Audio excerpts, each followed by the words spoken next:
Jump boxing, you predicted that Stephen Fulton was going to beat Naoya Inoue.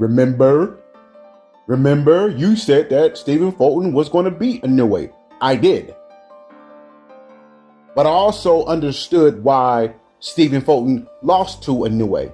You see, Stephen Fulton, before he fought Inoue, he's morphed himself into this brawler. When he fought Brandon Figueroa and Angelo Leo, he didn't box those two. He brawled with them. He could have easily outboxed the both of them, but he brawled with them. Listening to these fans is what got Stephen Fulton beat.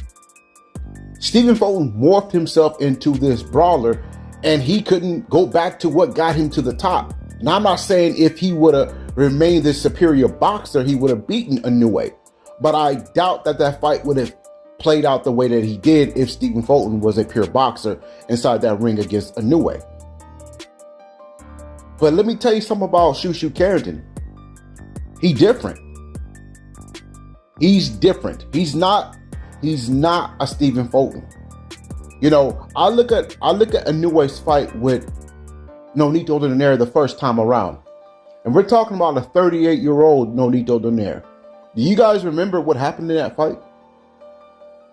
Do you remember? And this fight took place at 122 pounds, I believe. Or was it 118? I believe it was 118. So you had an older fighter and Nonito Donaire who came down from 126 and made his way down to 118 and was able to hurt Monster Inoue multiple times. Actually broke his eye.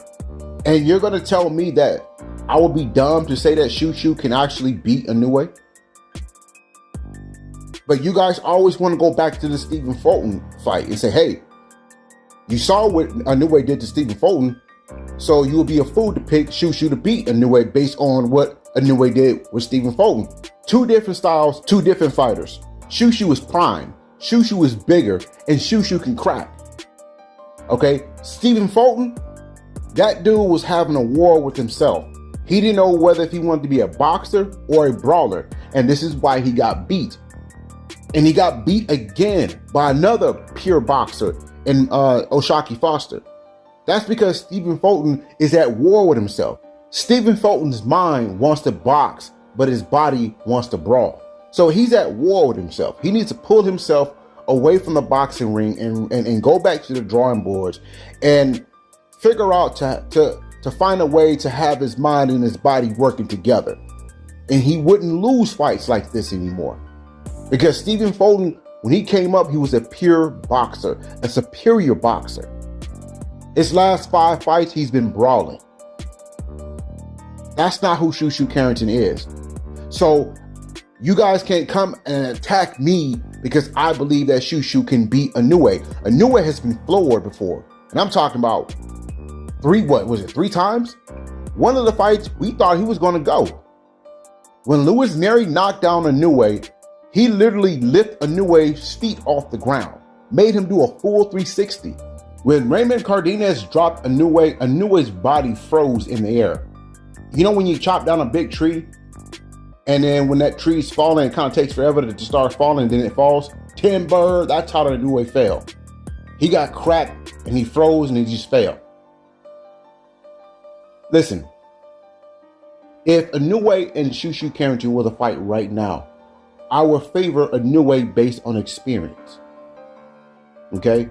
I'm not saying that Shushu can't beat Inoue or Inoue can't beat Shushu. What I'm saying at this stage right now, this fight is a pick'em fight. But you will have to respectfully favor Inoue based on experience.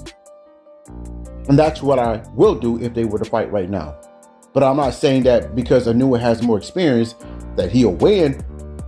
But you will have to favor him based on experience and experience alone. But I would give Shushu one hell of a chance to beat Inoue. And you guys got to start taking these fighters serious when they say that they can beat a certain fighter.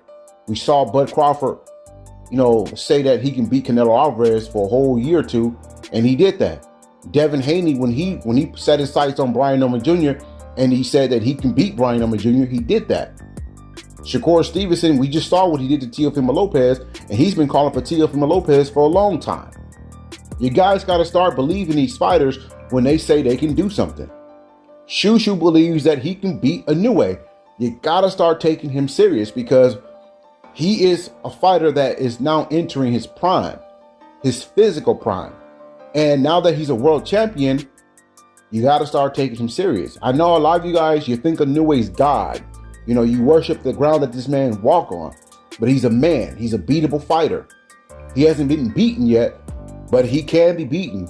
And listen, I went back and watched that Inoue versus Nonito Donaire fight, the first fight. And I thought to myself, I mean, that's Shushu right there. Even though Inoue beat Nonito Donaire, but we're talking about a 38-year-old Nonito Donaire. Donaire that made his way down from 126 to 118. Shushu is bigger, he's physically stronger, and he's prime. He's 28 years old. He's not 38 years old. And he hits hard. He's technical. He's skilled. He has great upper and lower body movement. He's great at countering. He's great at punching in between exchanges. Shushu is literally the complete package. And Inoue has a bad habit at running into shots. Literally, he runs into shots, and that's what got him dropped. Shushu is not a Picasso. He's not an MJ. He's not neither of those fighters. He's actually better. Shushu is better, physically better than every fighter that Inoue has fought and beaten. Literally. You put Shushu next to all the opponents that Inoue's beaten. You're going to say that Shushu is physically better than all the fighters that Inoue has beaten. Not more accomplished, but physically better. He's physically better than everyone that Inoue has beaten.